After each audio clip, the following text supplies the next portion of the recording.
पापा से कुछ बोलो। पापा पापा आई मेरे पास। पापा पापा आई। चेक कर रहे इसमें इतना फॉलोअर्स है, उतने उसमें इतना सब्सक्राइबर है। हाँ बेटा हाँ।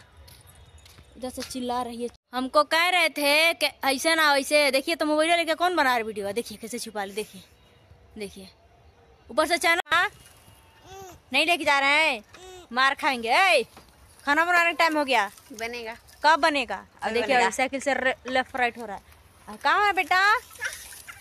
ए चक्का में हाथ फंस जाए।